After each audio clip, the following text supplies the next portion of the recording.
男人有点好奇将人冻死到底需要多久，于是他决定用这个人试试看。在确定锁链锁紧后，男人默默关上了灯。正常人最多也就坚持1天，却没想到排骨坚持了3天依然能开口说话。男人显然对此有些失望，于是他再次下调了冷库的温度。最终排骨在坚持3天后终是被冻成了冰棍，这身板盖上保鲜膜还可以卖个好价钱。可就在这时，屋外却传来了警察的声音：有人吗？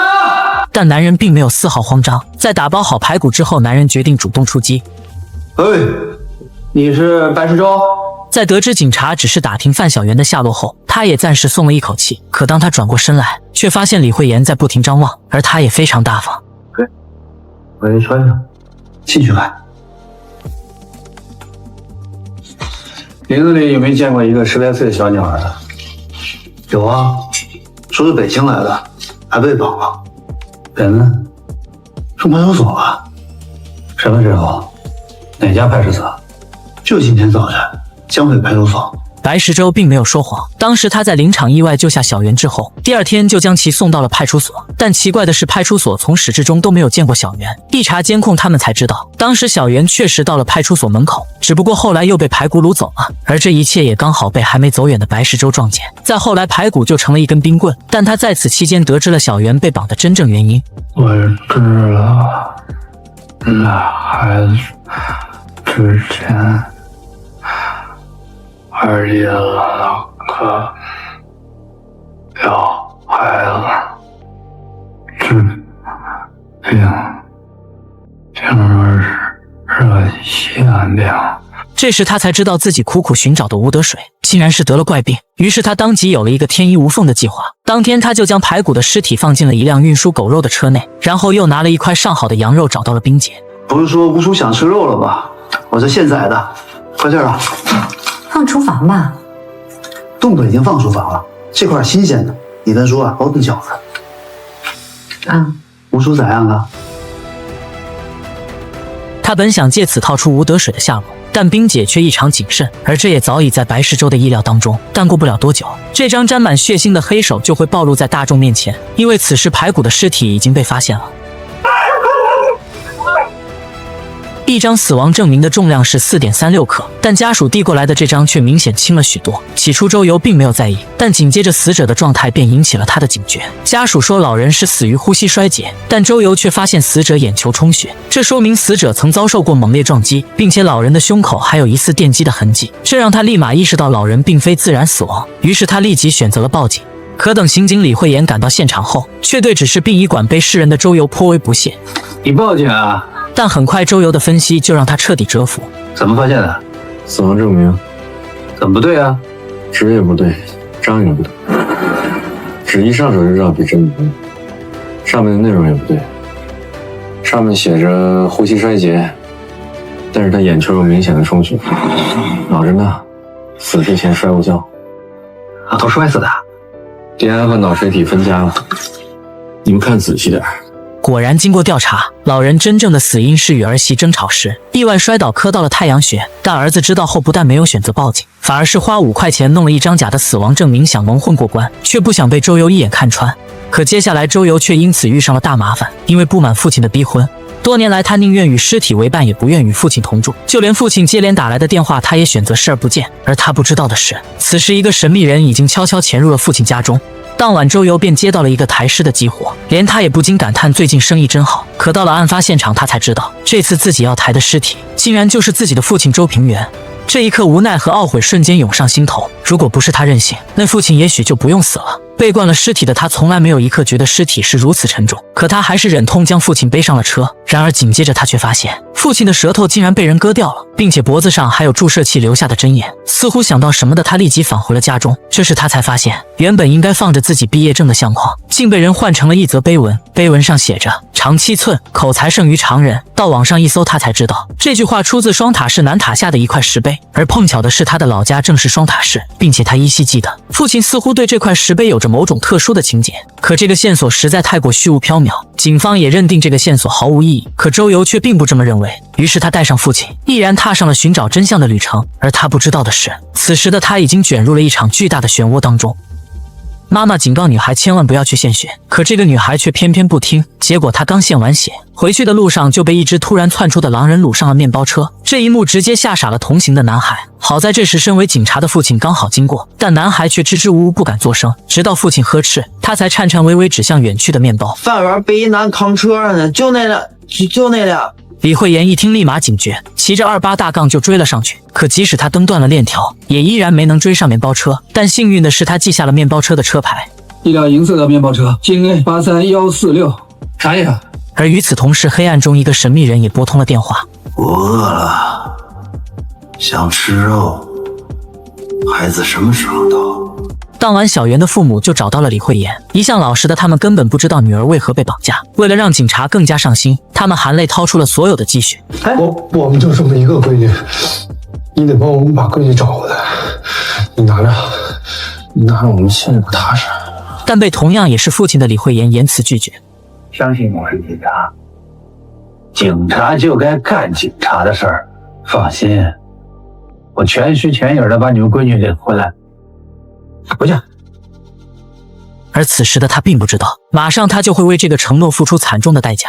因为这次绑匪的接头人不是别人，正是还没开始卖鱼的老莫。这趟活得突到远门，商家也着急。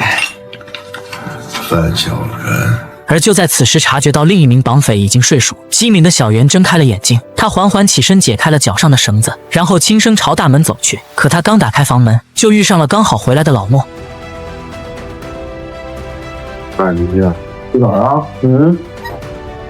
为了防止女孩再次逃跑，老莫决定亲自盯梢。可就在此时，窗外的车灯引起了他的警觉。原来是警察通过查找车牌赶到了，来不及多想，两人立马戴上头套，带着小袁分头撤离。但警方还是很快锁定了带着小袁的大雄。然而凭着月光的掩护，大雄袭击了刑警队长和另一名警员。好在李慧妍及时出现，开枪打中了一人。可就在他即将抓住绑匪之时，大雄却突然出现在了身后。等李慧妍醒来，绑匪早已消失不见。唯一值得庆幸的是，通过调查面包车的车牌，同事推测出了2名绑匪可能来自双塔市。于是李慧妍立即下令掐住所有前往双塔的要道。而他的这个做法也确实限制住了绑匪。可就在绑匪苦恼如何出城之时，一个小胖子的出现让他们看到了希望。这个小胖实在太能吃了，老板娘，2星价4个烧饼，微辣啊！却没想到这个人比小胖还能吃。老板娘，4个鸡架8个烧饼，微辣大包啊！小胖起初并没有在意，但男人上来就套近乎。得知男人也是托温机出城的司机后，小胖也就渐渐熟络了起来。这时老板拿来打包好的鸡架，12个烧饼，6个鸡架，一共122。看老板误会小胖，连忙解释要求分开买单，不料男人却十分爽快，不仅帮小胖买了单，临走还给小胖点了一碗他最爱的羊汤。看着热情腾腾的羊汤，小胖心想今天还真是走运。然而等他吃完出门，却发现自己的货车已经被人开走了，而开走货车的正是刚才那个男人，后座坐的则是他们刚刚绑架来的小袁。由于上家突然失去联系，大雄和老莫只能按照要求将小袁送到双塔。而他们不知道的是，此时警方早已经为他们设下了重重关卡。请出示驾驶证、行驶证。后边拉的啥呀？查看看。见到警察要查看车厢，大雄连忙解释拉的全是染病的温基，他本想借此逃过检查，但警察却始终坚持，无奈他只能硬着头皮打开了车门。借着温基的掩护，两人侥幸逃过了一劫。而早就猜到这一点的老李已经在双塔蹲守了数日，但却始终没有绑匪的踪迹。询问了当地警方，他才知道，除了这条主道，还有一条鲜为人知的外道，但外道位于林场，常年被大雪覆盖，唯一可以落脚的只有守林人的木屋。这时老李突然意识到，也许木屋就是他们交易的地点，而他确实没有猜错。此时木屋当中已经坐满了前来接应的同伙。咱得小心，北京的警察盯上咱们了，带着家伙事呢，有防备。与此同时，经过跋涉，老李也终于找到了木屋，但由于林场没有信号，3人决定先勘察一番。可就在眼睛准备破门时，却发生了意外。很显然，这是一伙暴徒，并且这群暴徒也似乎没打算让他们活着回去。好在平时的训练没有偷懒，其中一名警员在打斗中成功用匕首解决了一个，而老李也在险些身死的情况下绝地反击。可当他们解决掉匪徒，回到屋内，小袁却不见了。原来是老莫趁机带走了小袁。此时的老莫一心逃命，丝毫没有注意到小袁已经偷偷解开了绳子。趁着老莫还没发现，小袁突然冲出，拉起了手刹。男人潇洒地伸出一沓钞票，老妹儿，这多玩呀！没想到眼前这个女人却异常勇猛。站住啊！我问你，跟谁俩装呢？作为社会大哥，他怎会受此屈辱？于是他提着扳手踉踉跄跄地跟上了女人。可当他找到女人，刚抡起扳手，就被一旁的周游瞬间制服。而就在这时，一个女人的声音响起：“有完没完？挺能耐呀，跑我这撒酒送来了。”男人见是冰姐，立马吓得落荒而逃。但周游却异常高兴，因为这位冰姐正是父亲当年的好友，并且似乎他还知道一些关于父亲的隐秘。为了查出杀害父亲的真凶，他凭着一张碑文从北京追到了双塔。如今终归是让他看见了一丝希望，但冰姐要说的却并不是他父亲，而是他父亲的结拜兄弟丁永利。就在周游到双塔的前2天，丁永利也被人杀害了，而且凶手还挖掉了他的眼睛。而最让周游心惊的是，在丁永利的住所，他同样发现了一张碑文，而这张碑文也让他意识到了凶手的目的并不是杀人那么简单，因为每一张碑文都对应着一种刑罚。他父亲的罪名是舌长7寸，口才胜于常人，闻其言者必为其所惑，故结舌以成之。而丁永利的罪名则更加惊心，一现眼，目及千里，复为此数，可见独走夜路者劫而财或夺命，故早起目以处之。很显然，凶手连续杀人都是为了惩治他们的罪行。难道一向为人和善的父亲也有不为人知的秘密吗？这就不由让周游想起了以前父亲经常会对着一张照片发呆。终于有一天，他出于好奇找出了那张照片，这时他才知道原来父亲和丁永利曾是救火英雄。可就当他骄傲地喊着父亲是救火英雄时，父亲却一巴掌打到了他的脸上。而这瞬间让周游意识到，也许父亲的死并不是偶然，并且里面似乎还藏着更大的秘密。那张照片背后有什么故事？你想说什么？杀你的人到底是谁？由于肚子太饿，男人决定先去洗个脚。有点怕，不经常来吧？头一次。他说他是第一次，不仅我不信，就连小妹也不信。哥，就是我们店里有一些就是其他的项目，要不要考虑做一个什么的？小妹盛情满满，但周游这次却无心保健，因为他来这里还有更重要的目的，那就是调查父亲真正的死因。从小妹口中得知罗和尚和丁永利颇有矛盾之后，周游心中顿时有了判断。你是说在身边的第一个孩子？别瞎说。可就在这时，意外却发生了。为罗和尚运送狗肉的司机突然在车内发现了一具尸体，而这具尸体正是前不久被白石洲冻死的排骨。此时的罗和尚并没有意识到问题的严重性，为了证明自己是守法公民，他强烈要求到警局配合调查。可等他调查完走出警局，手中的华子还没有嘬2口，迎面就来了一个大汉。别动了！看来罗和尚知道自己是不忠了。别动！不得不说，剪刀侠真的是猛，即使被抓到警局，他依然锐气不减。他死了吧？为什么杀罗和尚？给我师傅报仇。你师傅谁呀？丁永利。你师傅雇人在北京绑架孩子这事你知道吧？不知道。可罗和尚这一死不要紧，周游寻找父亲被杀的线索却断了。无奈之下，他决定到罗和尚的老窝碰碰运气。不曾想刚到就被人抓了个正着。大哥，我见过他，昨晚看热闹的有他。有他，还和警察唠嗑呢。剪刀侠找不到他们，只能拿周游撒气。看来一顿毒打是少不了了。可就在这时，警察却突然打来了电话，原来是殡仪馆让他们去领罗和尚的尸体，顺便让他们找个化妆师一起过去。周游一听，这不是来活了吗？去个化妆的，关你啥事儿啊？要不怎么说咱们有缘分呢？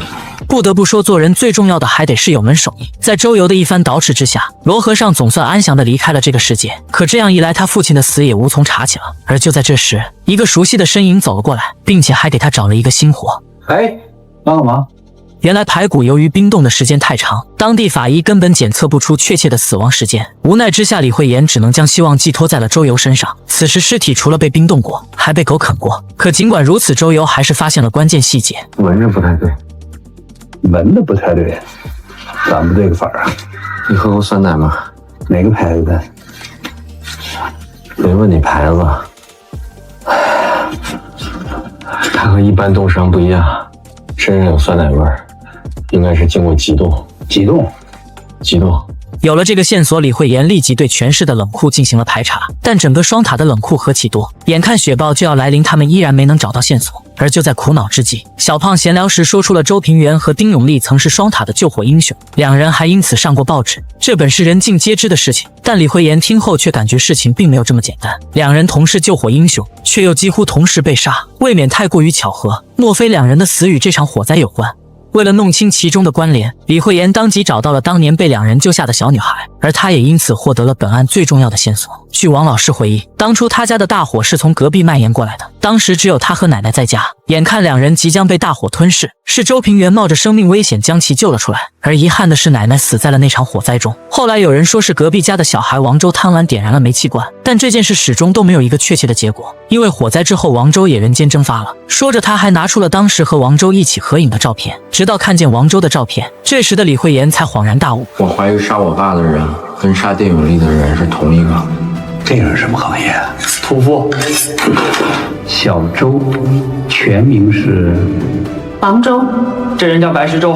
男人想当救火英雄，于是他点了朋友家的房子。此时房中的奶奶还浑然不知，等到其反应过来，两人早已被大火包围。奶奶抱着女孩拼命呼救，而就在这时，男人冲进房间救下了女孩。可等他转身想救奶奶时，房梁却突然塌了下来。可尽管如此，事后两人还是被授予了救火英雄的称号，并且周平原还因此获得了到北京深造的机会。他本以为他的人生会就此迎来巅峰，可他不知道的是，有个小男孩亲眼目睹了这一切，而他怎么也不会想到，这个小男孩竟会成为他一生的噩梦。而这个梦一做就是20年。20年后，一个长发男人撬开了他的家门，趁他不注意，便将一针氯化钠打进了他的身体。一番挣扎之后，周平原终于失去了呼吸，而长发男人则用剔骨刀直接割掉了他的舌头，还在现场留下了一则碑文。而这个长发男人正是当年的小男孩。多年来，他一直在寻找当年的真相。这天，他刚刚发现了线索，却没想到警察就找上门了。白石洲，我们双塔刑警队的，见过，让你了解事儿。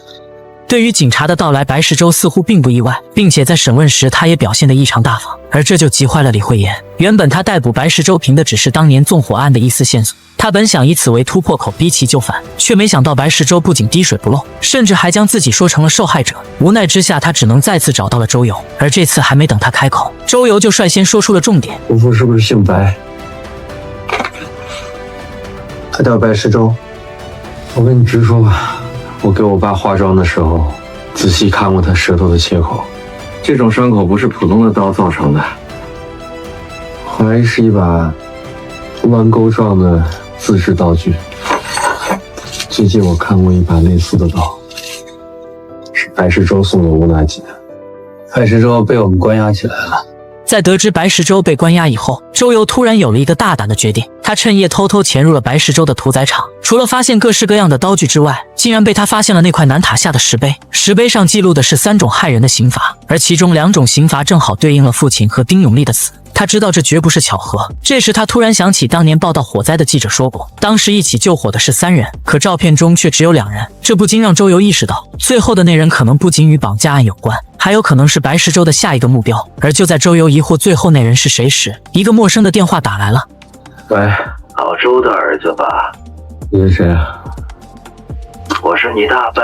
2019年，一个小女孩只因在医院抽了一次血，就被人贩子绑架到了东北。因为她是全球罕见的稀有血型，并且她的血液还正与一位身患血液病的社会大哥匹配。为了活命，大佬决定用女孩的血液换掉自己的血液。可眼看他的计划就要成功，女孩却在被绑到东北后离奇失踪了。为此，大哥焦急万分，大发雷霆。而此时的他并不知道，这个女孩不仅不是他的救命药，反而是他的催命符。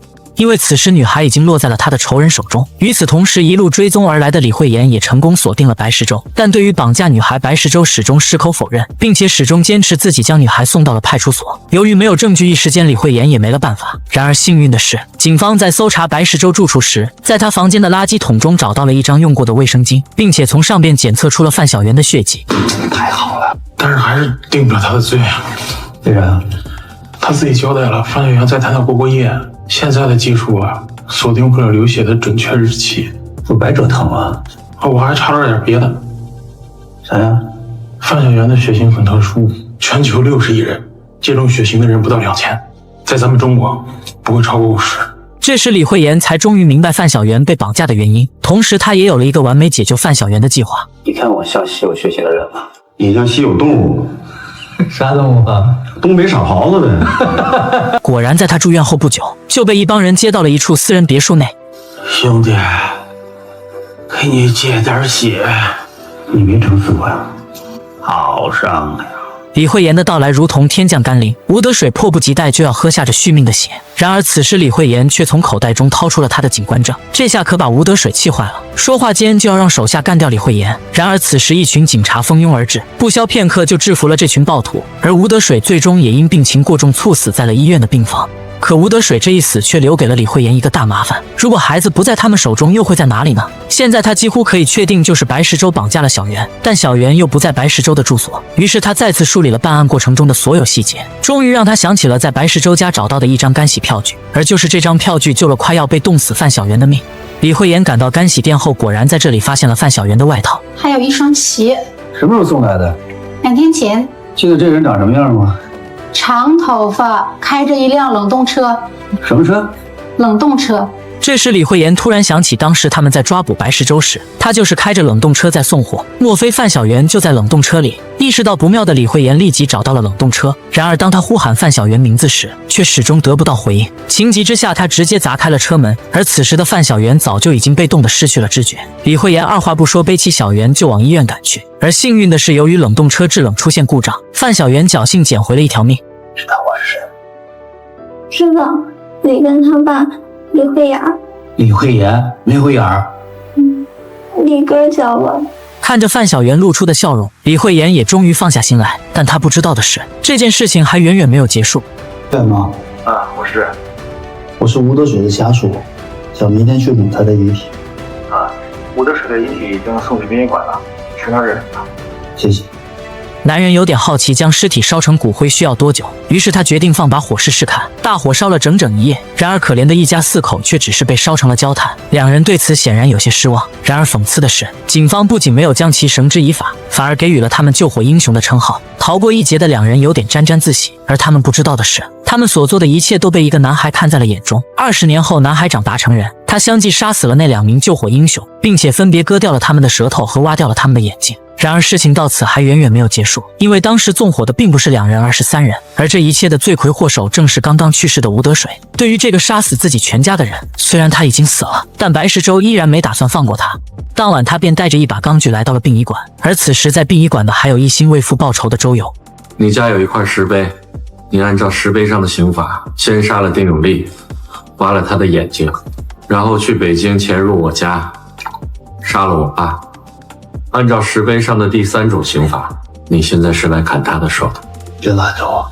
这时的周游心中只有一个疑问，那就是白石洲为什么要杀死他的父亲？但白石洲根本就不想跟他废话，两人瞬间扭打在了一起。尽管周游已经拼尽全力抵抗，但他怎么会是天天杀牛宰羊的白石洲的对手呢？很快周游便被白石洲狠狠勒住了脖子，而就在生死之际，周游摸到了地上的一把手术刀，成功刺伤白石洲后，周游奋力一击将其撞晕在地，但他并没有打算立即杀死白石洲，而是将他带到了寒风刺骨的江上，他要用一种最残忍的方式帮父亲报仇。眼看白石洲就要被淹死，而就在这时李慧妍赶到了。李慧妍一番劝说之后，周游终于冷静了下来，而这时白石洲也终于说出了周游父亲被杀的真正原因。周游，杀你爸，割舌头，那是你爸应得的，应得的。原来当年他们3人不仅是林场的员工，还是一个头磕在地上的兄弟。为了出人头地，他们利用职务便利私自倒卖林场的木材。然而在一次运输过程中，这一切却被白石洲的父亲老王看见了。为了继续赚到钱，吴德水决定拿出2万块让老王闭嘴，却不料老王异常正直，并扬言如果他们不把赃款上交就去举报他们。而他的这句话也彻底激怒了吴德水。紧接着一声巨响之后，老王就躺在了血泊当中。如果事情到此结束也还可以接受，然而这时老王的妻子却带着女儿推开了家门。短暂的尴尬之后，他们3人杀死了白石洲的母亲，并掐死了他的妹妹，而这一切刚好被白石洲看在了眼中。事后吴德水点燃了房子，却没想到大火蔓延到了邻居家。良心未泯的周平原和丁永利冲进火场救出了一个小女孩。事后火灾的起因被认定成了白石洲贪玩所致，而周平原和丁永利也被认定成了救火英雄。而这就是当年的一切真相，但这对于周游却是个致命的打击。一直以来他都决心为父报仇，却没想到父亲才是真正的杀人凶手，而那个他千辛万苦找到的凶手却是真正的受害者。可尽管他有千万种理由，但杀人毕竟触犯了法律，